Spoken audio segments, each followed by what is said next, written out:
আবহ, আর সেই ভুয়ো ভোটার তালিকা আবহে এবার নজর চম্পাহাটিতে।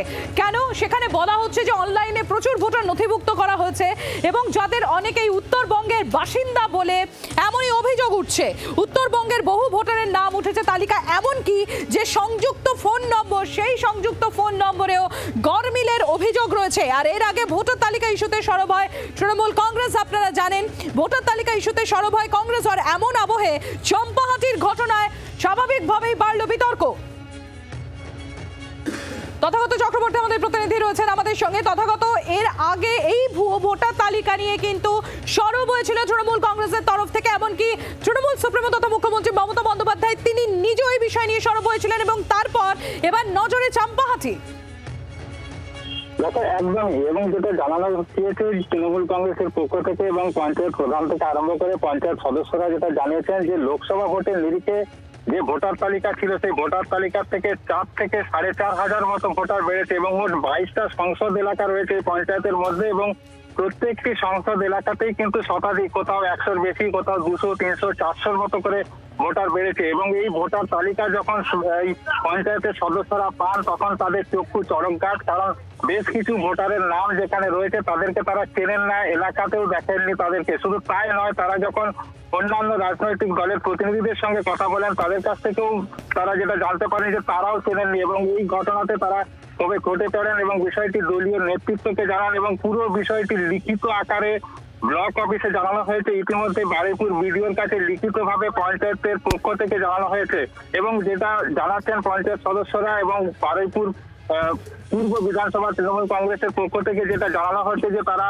এই ঘটনার প্রতিবাদে তারা আন্দোলনে নামবেন। শুধু তাই নয়, বৃহত্তর আন্দোলন করবেন এবং মানুষকে নিয়ে আন্দোলন করবেন। এবং তাদের যেটা বক্তব্য, মূলত এই যে ভোটার তালিকা ভুয়ো ভোটার, তা বিভিন্ন সাইবার ক্যাফে থেকে ভুয়ো ভাবে করা হয়েছে এবং যার অবস্থান কিন্তু উত্তরবঙ্গের বিভিন্ন জেলায়, কোথাও শিলিগুড়ি, মালদা, মুর্শিদাবাদ, বহরমপুর, রায়গঞ্জ, এইসব জায়গার সাইবার ক্যাফে, সেখান থেকে এই সমস্ত ভুয়ো নামের তালিকা তৈরি করা হয়েছে, এমনটাই তাদের বক্তব্য।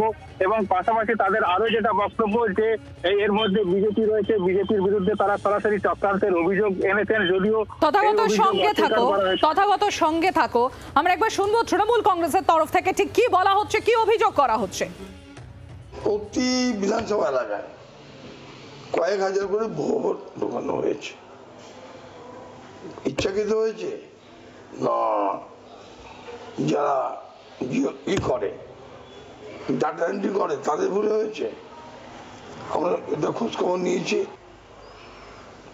যারা করেছে কেন হলো জবাবটা দিক, তারপরে চক্রান্ত কি সৌজন্য অটোমেটিক প্রকাশিত হয়ে যাবে।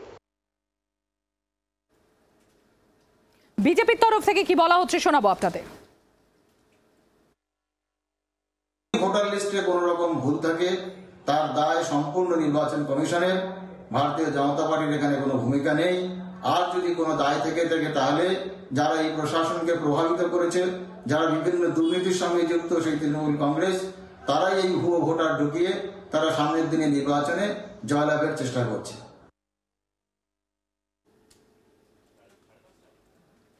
আর যেরকম আপনাদের জানাচ্ছিলাম, আপনারা জানেন যে এর আগে এই ভুয়ো ভোটার বা ভেজাল ভোটার নিয়ে দলীয় বিধায়কদের সতর্ক করেছিলেন তৃণমূল সুপ্রিমো তথা মুখ্যমন্ত্রী মমতা বন্দ্যোপাধ্যায়। ঠিক কি বলেছিলেন শোনাবো আপনাদের।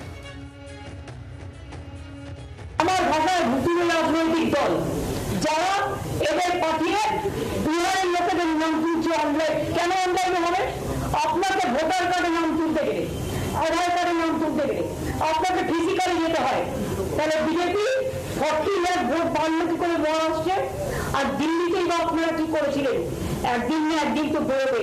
শুধু অঙ্কটাকেও দেরিতে কষে, অঙ্কটাকেও আগে কষে, অঙ্কটা কষতে জানতে হয়। আমরা অঙ্ক কষে দেখে নিয়েছি।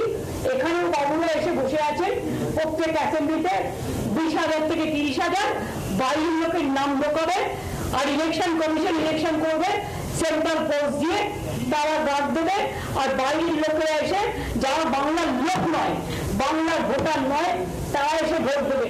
এই পরিকল্পনা কিন্তু আপনাদের আমরা ভেস্তে দেবো। অন্য রাজ্যটা পারে না, বাংলা পারে।